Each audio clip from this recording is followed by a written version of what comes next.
مساء الخير لكل يلي عم يسمعونا. أهلا وسهلا فيكن ببودكاست جديد مع بشار.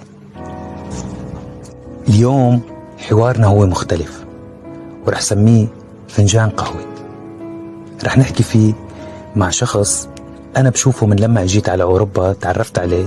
هو شاب ناجح بلش حياته باليمن، بعدين انتقل على السعودية، اشتغل بشركة خاصة وكان فيها كمان من الأشخاص الناجحين، والدنيا أخذته مثل ما بتاخدنا كلياتنا بمسارات حلوة.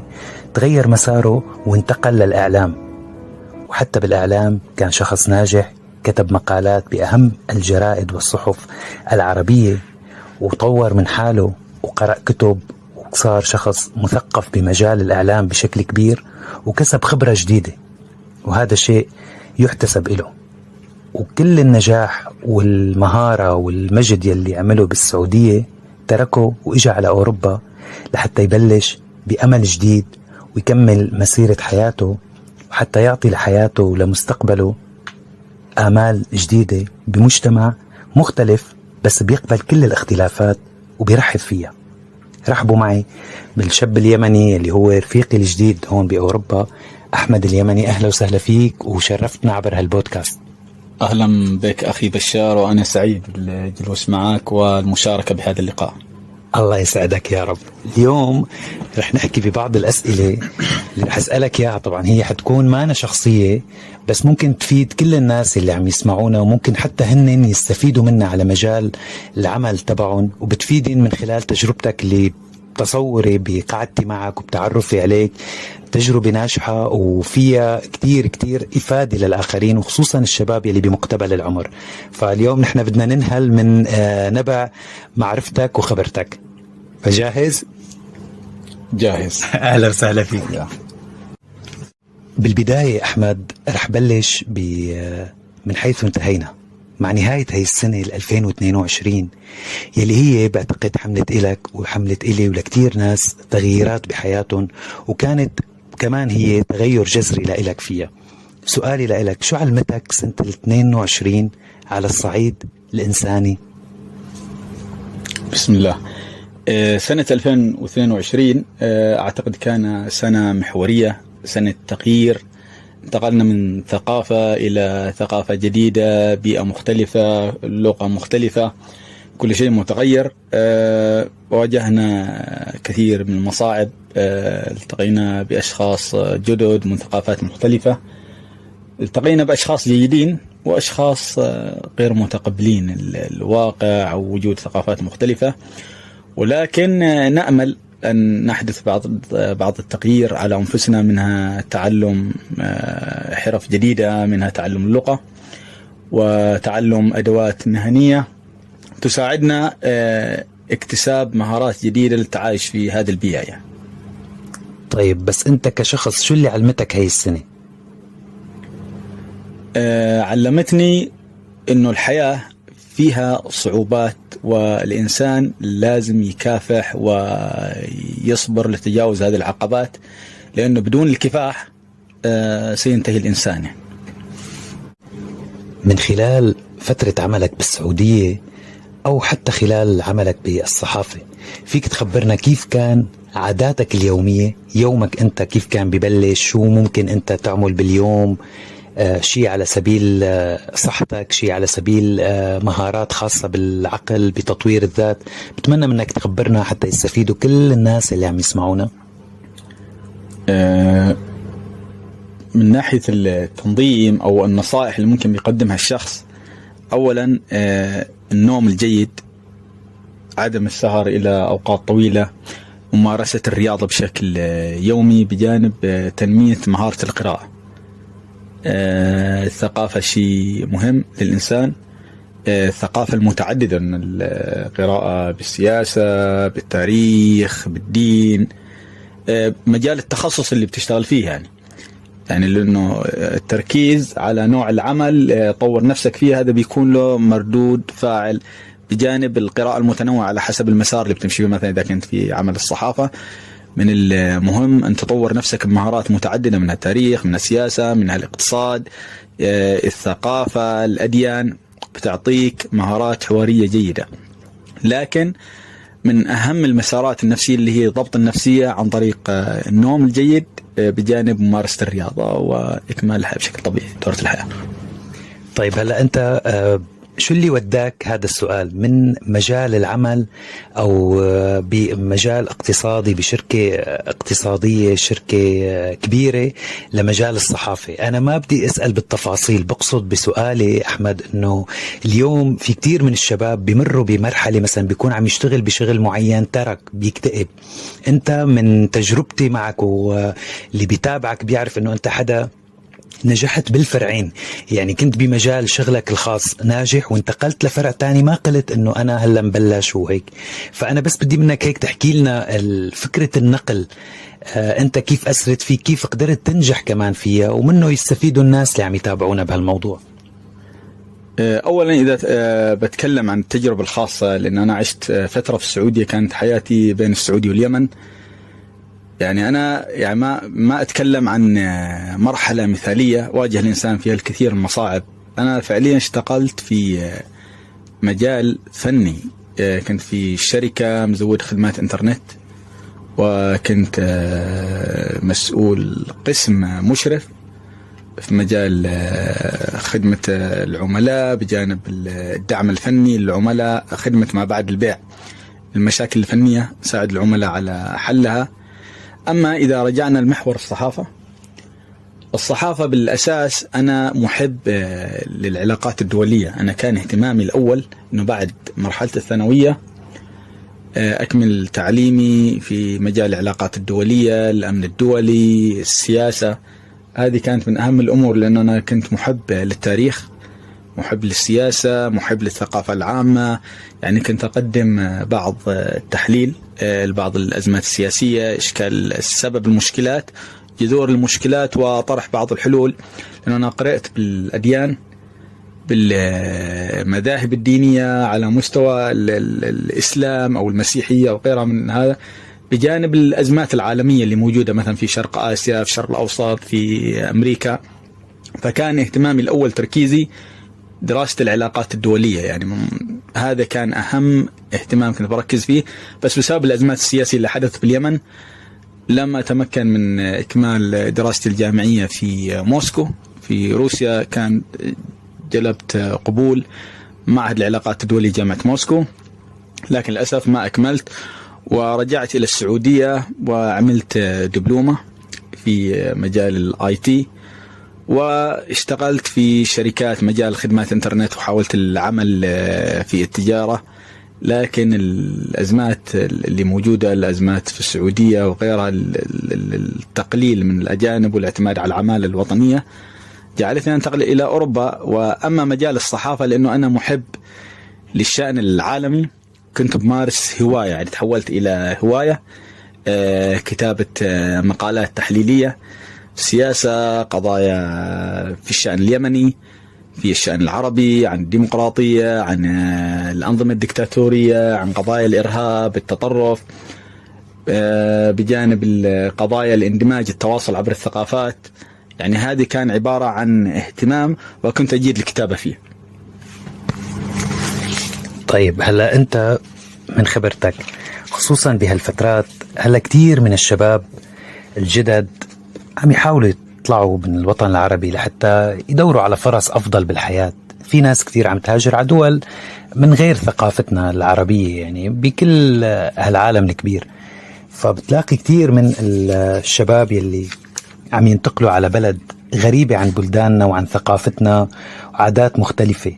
شو ممكن تقول لهدول الناس؟ وخصوصا نحن بنسمع بعض التجارب عن ناس كتير راحت على هاي البلدان وصار معي نوع من الازدواجية وضياع الهوية، لا عاد عرف يلاقي حاله كشخص عربي بمكوناته هو يعني وبيئته، ولا قدر يندمج بهاي المجتمعات. من تجربتك أنت كونك كمان حديثا وصلت على أوروبا، أو تقييمك من خلال قراءاتك، كيف ممكن أنه تساعد الشباب أو تقلين كلمة للناس اللي عم تطلع جديد على دول غير عربية؟ يعني أول نقطة أساسية أنا أركز عليها دائما، يعني وهذه بحملها لنفسي، إنه لازم يكون الإنسان صاحب رسالة. يعني أنا لما وصلت إلى أوروبا لا أكون الهدف أوروبا، أمريكا، أي بلد في العالم، البلد اللي تروح له لازم تكون عندك رسالة، فكرة انه انا ليش جاي اوروبا، ليش جاي السعودية، ليش جاي اي بلد. هل انه منح اقتصادي، باحث عن استقرار، بلد آمن. كلما تواجدت الفكرة عند الإنسان كلما عرف إيش اللي يحتاجه بالضبط. فمن أهم الأشياء إنه الإنسان يعتز في هويته. يعني نحن جاي من الشرق الأوسط، صحيح نواجه أزمات كثيرة، أزمات اقتصادية، أزمات سياسية، اضطرابات دينية في بلداننا، وهذه جعلتنا إنه بنعيش نوع من الازدواجية ونوع من المعاناة. فلجأنا إلى البلدان الغربية. البلدان الغربية أكثر استقرار اقتصاديا، سياسيا. في هذه البلدان من الممكن أن يحافظ الإنسان على قيمه، على معتقداته، بيكون منتج. لأنه للأسف الشديد أنا اللي لاحظته من خلال تجربتي الشخصية وعلاقاتي مع عدد كبير من الناس، الكثير منهم عنده مفاهيم خاطئة بخصوص الغرب. يعني من أهم المفاهيم يعني إنه بيعتقد إنه بيوصل إلى هنا إنه كل الحياة عبارة عن متاع، عن ملذات بيبحث عنها، اللي هو المشروبات الروحية، النساء وكذا، الانحلال الأخلاقي. البلدان الغربية أكثر شيء بتحتاج من الإنسان، بتحتاج إنه يبذل جهد في هذه البلاد من ناحية مهنية، من ناحية عقلية، لأنه بالأخير ما هم محتاجين السلوكيات الشاذة.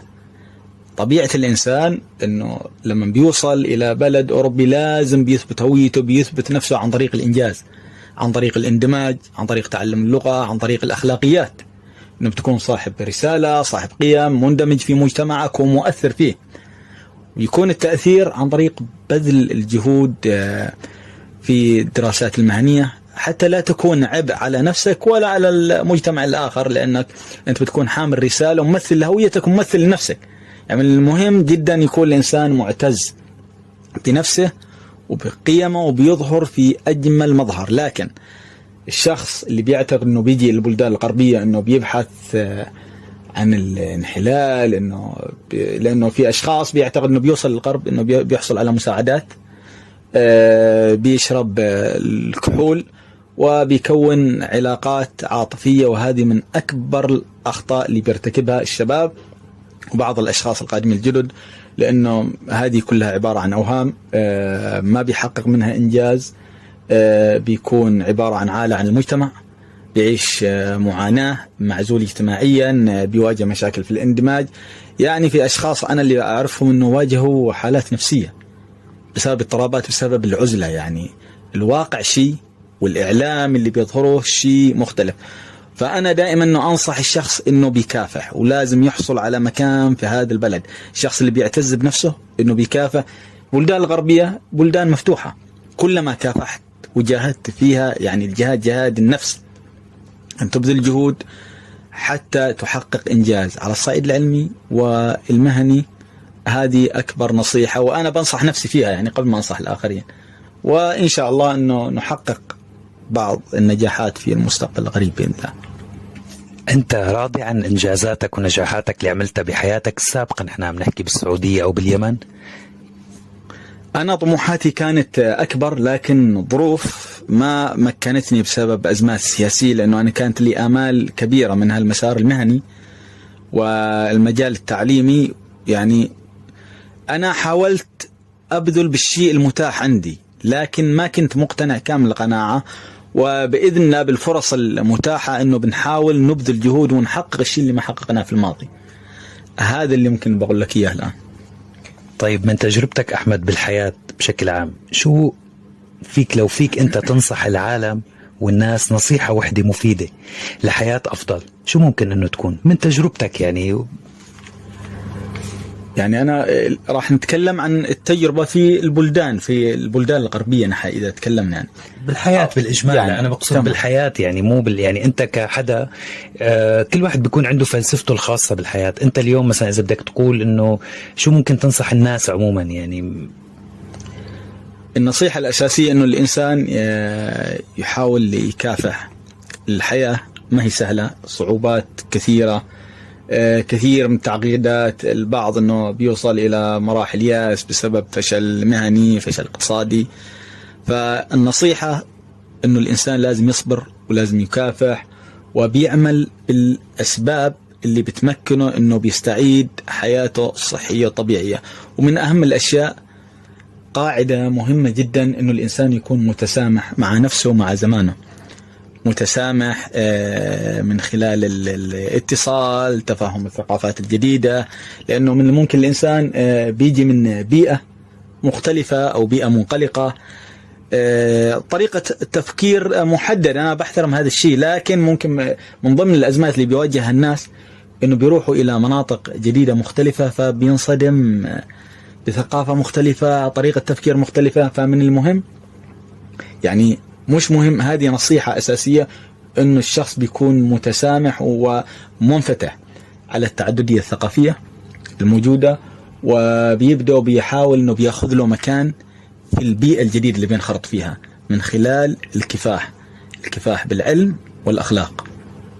طيب هلا بدي أسألك بعض الأسئلة بردود سريعة، وهي أسئلة رح تكون شوي شخصية عن أحمد، ممكن نسألك إياها؟ تفضل. طيب لو كان فيك تقضي فترة من الزمن منعزل بمكان، بس منعزل عن بدون إنترنت أو موبايل، ممكن تعمل يعني ممكن أنك تنعزل فترة طويلة بدون إنترنت أو موبايل؟ طبعا ممكن يكون معك موبايل بسيط تطمن الأهل يعني، بس بقصد أنه ما عندك مشكلة بهذا الموضوع؟ لا، لأنه الإنسان في أوقات كثير بيحتاج إلى هذه العزلة هذه بتمنح الإنسان فرصة لترتيب كثير من الأفكار، قراءة أشياء، بيطور نفسه في مهارات محددة. أنا أعتقد أنه العزلة مهمة، أنه كل فترة زمنية أنه الواحد بيحاول يراجع نفسه، بيستغل ذاتيا، بيبعد عن الناس، في بيئة بعيدة عن وسائل التواصل الاجتماعي وسائل الاتصال، وبيبدأ بيعمل مراجعة لإرشيفه السابق. يعني أنا أعتقد أنه فرصة جيدة. يعني بتعتبرها مثل أنه إعادة حسابات؟ نعم، إعادة حسابات أو فترة نقاهة الإنسان بتعتبر. صحيح. أي. طيب مين بتشوف أقوى إنسان بالكون كقوة؟ مو يعني قوة يعني إنه الإنسان اللي بتقول عليه هذا الشخص أنا بعتبره قوي مثلا.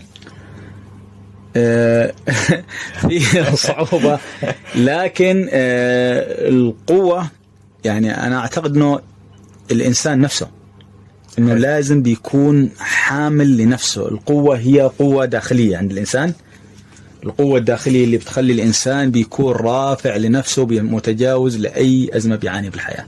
هذه القوة الحقيقية.